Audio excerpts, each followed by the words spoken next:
Here we are playing ping pong, and Zarna has told me now her rate has gone up because... Yeah, because the action was not included in this contract. I'm sorry. That's not what I thought you meant by action, so that's yeah, why no, I this is out. action. Hello, I don't get to just sit and talk. This, oh my God, my arm, so much work. Yeah, this is a lot of work. Bring some Vicks, bring some Bengay, somebody massage my shoulder. Where are all the people? I feel like Vicks is our, like in my big fat Greek wedding where it was Windex, it's Vicks for us. Absolutely. Oh my gosh, people love using Vicks for pretty much anything. That, of course, my kids too. They're like, I broke my arm. I'm like, Vicks. Yeah, that's all. Start with that at least. Yeah. Start with that. I have doctors in the family, so basically I'm a doctor. Oh yeah, it rubs off. Yeah. Yeah, that's how it works. My wife's a pharmacist. It just a pharmacist. She knows more than the doctor. And that's actually for real. She knows. It does. People will trust a pharmacist with medicine, of course. Yeah, of course. They know what's happening. That's ultimately what you need a doctor for, is just to give you the drug. Yeah. So why not just cut right to the chase?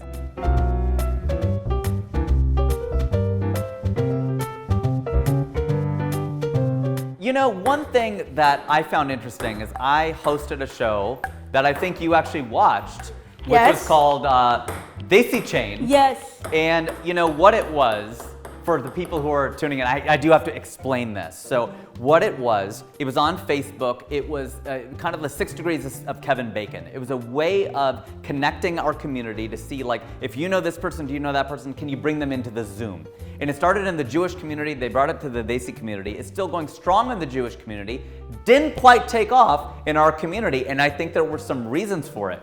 So that was one thing that we started discussing, you and I, which was, one of the things was, I was like, I'm really big on inclusion, right? That's a big thing. I wanted to make sure we had not just straight, we had LGBTQIA, not just the traditional Hindu. I wanted to make sure we had Muslim and Christian and atheist and everything else, and age and everything. Every single barrier was a barrier, but we kind of got over a lot of it. The one that we did not really pierce was, and I use these terms affectionately, the ABCD FOB divide. We had a hard time getting from people born in this country, American-born confused Desis, and then fresh off the boat, people who were born in India and came here. Why is that? Because you and I both know the divide exists. Can we not pretend it doesn't exist? And this is the first I realized that it does. 100% it exists. And I do happen to have one foot in both sides, because I was born and raised in India. I'm as immigrant, like literally like with the papers, cross the border and all of that, as an almost adult. So I get it. And then, you know, the ABCDs have their own view, and I've been friends with, I came here at 16. So college, law school, a lot of defining experiences. 10 years ago. Yeah, pretty much. Yeah. But the divide is real, you know that. It is. Yeah. But what I find interesting is not only that it's real, but also that it, like when you go to a party, and if there are people who are born and brought up in India, born and brought up here, it will kind of segment out into two different groups. Yeah, it's true. And I get it, like, you know, both sides have a chip on their shoulder about something. What is the chip on the shoulder for the people born and brought up in India? I mean, I'll tell you, because like as a mother, I'm very fobby. Okay. And I well, think that's the basic. That's your persona. Right. And it's real, and it's inside like how I feel. I'm like, I think the ABCDs complain too much. Have, you know, relative to their immigrant parents, have had it easier. Now, yes, I understand the other side of it, because what the ABCDs complain about is that no parent of theirs takes their life seriously and takes their complaints seriously, and there is truth to that. Mm-hmm. We, like, as an immigrant, I'd be like, whatever, she doesn't like you, get over it. You know, we don't understand a world of where, like, I need therapy and all that. Like, you know, that's taboo in our culture. And it still is. Completely. I have members of my own family that are therapists, and I'm like, that's not a real job. You know. What do you suggest that they do? Just get over it? Well, listen, think of what a brutal world you come from if you leave everything behind to make a new life. Like, we had to get over everything. Sure. There's no therapy for us. We just came and we were like, okay, I haven't really seen my mom in 20 years. Okay, fine, whatever, that's life. It has happened. This is reality for a lot of immigrants. It is, but I don't think everybody dealt with it as well as they probably could. Oh, no, have. neither did I. Like, there's a lot of drugs in my life and my I was going to say, so it came out somehow. No, yes, but we weren't debilitated by it. We weren't sitting there going like, life is so unfair. But do you think, okay, but in fairness though, comedians and people who are going to complain about that for comedic effect, right, are exaggerating it, right? As far as in real life, actual ABCDs, I'm not debilitated by it. I think you may not be, but and most of my friends are not. We see a lot. Oh, maybe it's just a conversation thing. Maybe it's just something people like to talk about and bond about. Right. My mom made me, easy to pick on your mom and dad, right? It's easy. But I'm telling you that the Forbes will tell you if they could. Please, this generation is too whiny. They've had it. We've given them everything. I'm not saying they're right. But do you think that's a generational thing, or you think it's an immigrant thing, like you came from one country to another? I think it's an immigrant thing. I think if you came here, you left everything and came here, presumably. That's how immigrants usually get here. The pain is deep. Of course. And we don't deal with our own pain at all, right? Because we don't believe in therapy or anything. At least I believe in drugs, so I'm very fixed now. But fixed and then broken. Yeah, this has been very fixed up. But you know what I mean? So we don't deal with our own pain, and then we don't know what to do when our kids express that some kind of pain. Right.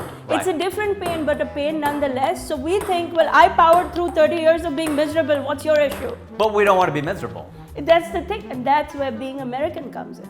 You don't want to be miserable and sacrifice. But why should we be miserable? But listen, an Indian person will tell you life by definition is misery. But I don't think it is. But there you go. Now it's you not see a struggle. The great divide in play right not. Here. It's not. It's not supposed to be. I think that it is for some people, but isn't that karam? Isn't that the whole idea of like if you have the resources to? This is what a friend of mine once said about Eminem. She goes, "What's the deal? This guy has $200 million. He can't go to therapy. He still has to bitch and claim." And of course, that's his persona, is to be angry. But at a certain level, you go, I have people in my life who are miserable, and I'm like, you have capability though. You're empowered. You make hundreds of thousands of dollars a year. You can't take a day off and go like, you don't have to go to a therapist, but you can't meditate or go to the beach or just chill the F out. Like, what's wrong with you? And they think they're dealing with it, but they're not. They're making everybody else miserable. But they're okay with it.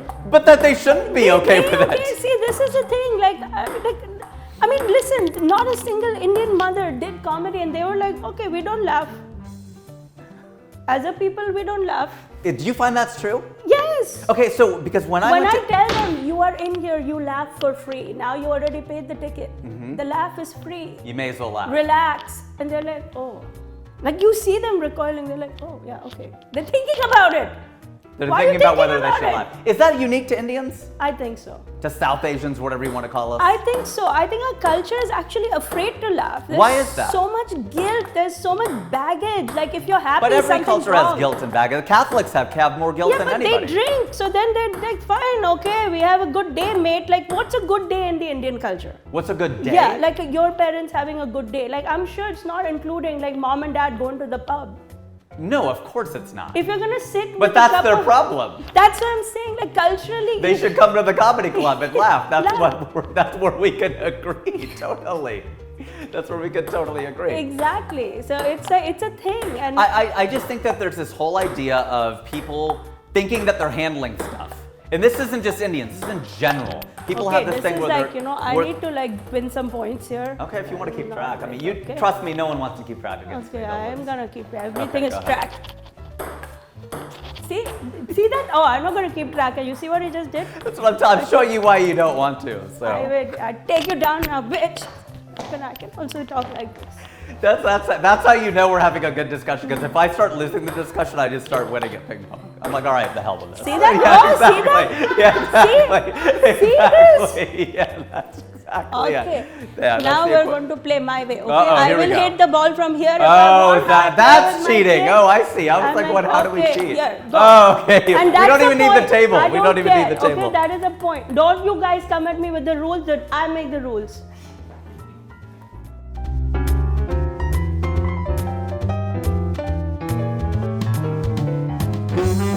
I'll tell you the biggest difference. Yeah. An Indian person born and raised in India embraces sacrifice. It's a part of life. Okay. You're gonna have to give something up to get something. Sure. In America, in general, not just with the AB series or the Indian people, sacrifice is a bad word. Yeah. Everybody wants to do everything at the same time. Why can't you eat and lose weight? Why can't you be a mother and work? Why can't you, Sacrifice is offensive to America. It's an offensive concept. It's like, no, you fight it. What do you And think when I about- say you, I mean culturally we Sure, no, in and America you- fight it. Whereas in India, they're like, yeah, I have to leave her.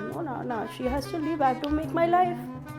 That's true, but what about the people who... I agree culturally, that's a very insightful observation, but what do you think about the people like my friends who have had to sacrifice short-term pain for long-term gain? They have like studied, they've worked hard, they've Yeah. busted their asses, they did all that stuff. They did sacrifice their social life. They didn't go out to the club. They stayed But in then and they studied. complain about it.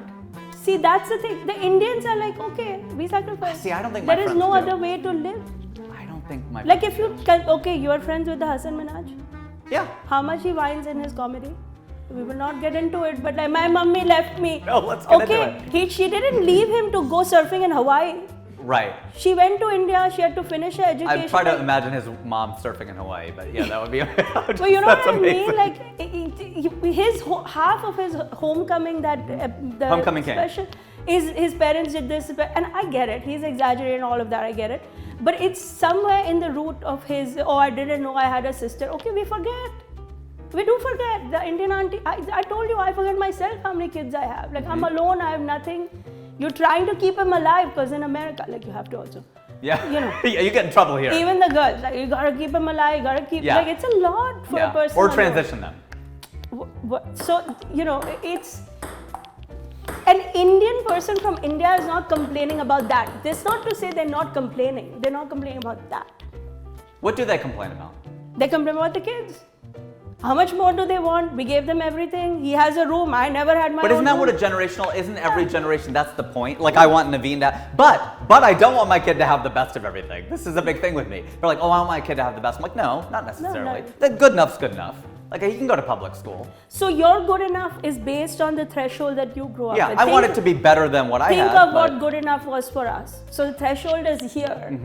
Like how many times my kids will be like, But it's a "What's-" question of what you can provide. If you're making that kind of money, it's what you can provide versus like, I can't. So there are people who, like I went to a friend's wedding and they are not well-to-do. So they had paper napkins and paper plates. We weren't like, what the hell is this? Like, that's all they can afford. So then you're happy with it. You go to these, some of these bastards, they have so much money and they throw the same kind of party and you're like, yeah, I'm like, screw this is bullshit. Like you should give me better than the this. paper plate party, even if I have money. Yeah, Are you should give me kidding? better. I'm I want the good china. I want the good silverware. No, That's see, what I want. this is the thing.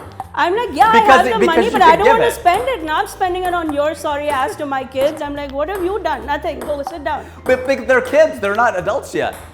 Like whatever mistakes my kid makes, that's on me, because I'm the adult. How much responsibility you bichara don't, when you have this kid grows up, you're going to be like, you know what, this is This on is you. on tape. This is on tape. Yeah. This is I going to be like, it's on you. Yeah, You watch. I'll I come back believe for it. this show in 2 years.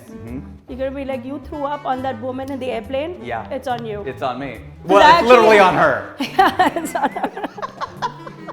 Now we could agree. I love this. Zarna, you're incredible. I love the jokes, the sparring. It's incredible. I want to thank Zarna for appearing on What Do You Bring to the Table. She's modeling the. Don't do that yet. They haven't paid for sponsorship. Yes. So yeah, that we could I agree. have won. Let's agree on that. I won. Well, Okay, that I never admit a loss, Okay, even Brenda, if I really pull did this lose. contract. We're not letting this air. It doesn't work like that. Zarna, where can they find you? They already know, but where can they find you? At Zarna Garg on TikTok, Instagram, Facebook, Twitter, YouTube. Did I mention at Zarna Garg? Thanks everybody for joining us on this episode of What Do You Bring to the Table? I've been your host, Rajiv, and I still am.